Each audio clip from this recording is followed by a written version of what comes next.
Hello বন্ধুরা, তোমাদের সকলকে স্বাগত আমার ইউটিউব চ্যানেল লেটস টিচে। আজকে আমরা খুবই গুরুত্বপূর্ণ একটি বিষয় নিয়ে আলোচনা করতে চলেছি। বিষয়টি হলো প্রথম শ্রেণীতে কলা ও কর্মশিক্ষা বিষয়টিকে নিয়ে। তোমরা জানো এবারে কিন্তু এটা পরীক্ষা হতে চলেছে তোমাদের সেকেন্ড ইউনিট টেস্টের জন্য। আর প্রত্যেকটি প্রশ্ন 100% কমন যোগ্য এবং অথেন্টিক। তাই অতি অবশ্যই তোমরা ভিডিওটা প্রথম থেকে শেষ পর্যন্ত দেখো। ভিডিওটা যদি ভালো লাগে অবশ্যই চ্যানেলটিকে সাবস্ক্রাইব করো এবং ভিডিওটিকে লাইক করে দাও। তাহলে শুরু করা যাক আজকের আমাদের মূল বিষয়।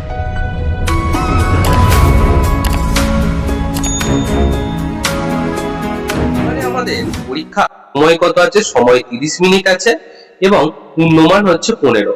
দেখো এখানে বিদ্যালয়ের নাম তোমরা তোমাদের বিদ্যালয়ের নাম লিখবে, শিক্ষার্থীর নাম তোমরা তোমাদের নিজেদের নাম লিখবে এবং ক্রমিক নম্বর রোল নম্বর কত সেটা কিন্তু এখানে লিখে দেবে। প্রথমে একের দাগে দেখো বলছে ফাঁকা ঘরে ঠিক বা ভুল টিক চিহ্ন বা কাটা চিহ্ন দাও। বলছে কি কানে মোবাইল ফোন নিয়ে পথ চলা, এটা কি ঠিক? না, এটা একদম ভুল কথা। তাহলে আমরা এখানে কি দেবো? এখানে কাটা চিহ্ন দেব। হারমোনিয়াম বাজিয়ে আমরা গান করি, কথাটা অবশ্যই ঠিক, তাহলে আমরা এখানে ঠিক দেব। হারে রে রে রে রে গানটি রবীন্দ্রনাথ ঠাকুরের লেখা, অবশ্যই এটা ঠিক, তাহলে আমরা এখানে আবার ঠিক দেব।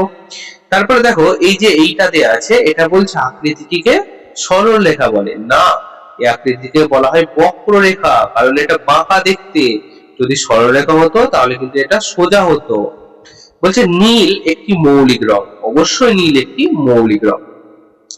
দুয়ের দাগে দেখো বলছে সঠিক শব্দটির মাথায় টিক চিহ্ন দাও। প্রথমে আছে ময়লা ফেলো রাস্তায় নাকি ডাস্টবিনে, তাহলে ময়লা আমাদের সবসময় ফেলা উচিত ডাস্টবিনে। মাটির খেলনা বানাতে এঁটেল মাটি নাকি দোআঁশ মাটি লাগে?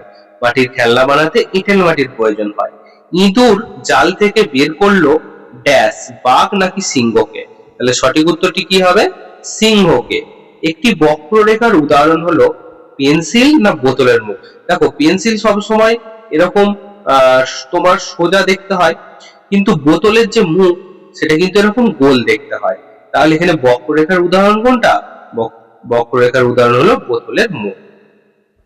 পরেরটা ওয়ার্ডটা দেখো বলছে সামার ফ্রুট ইজ অ্যাপেল নাকি মেলন। আচ্ছা সামার ফ্রুট মানে কি? গ্রীষ্মের ফল কোনটা? আপেল নাকি ওয়াটারমেলন অর্থাৎ তরমুজ? তাহলে সঠিক উত্তর কি হবে? ওয়াটারমেলন বা তরমুজ।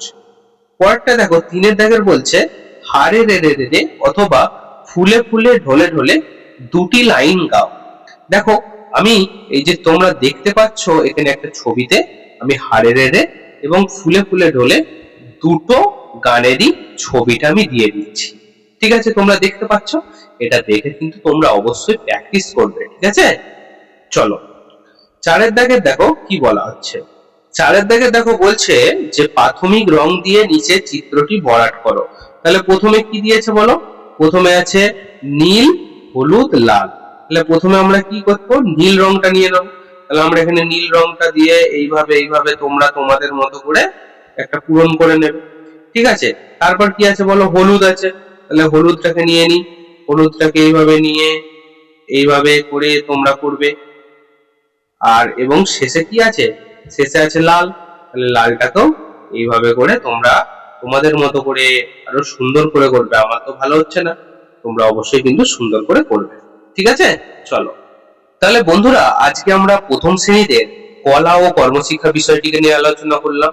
প্রত্যেকটা প্রশ্ন খুবই গুরুত্বপূর্ণ এবং 100% অথেন্টিক। তাই অতি অবশ্যই তোমরা ভিডিওটাকে লাইক করো এবং চ্যানেলটিকে সাবস্ক্রাইব করো এবং তোমাদের বন্ধুর মাঝেও ভিডিওটিকে শেয়ার করে দাও। তাহলে দেখা হচ্ছে অন্য কোনো ভিডিওতে অন্য কোনো দিন। After all thanks for watching, best of luck.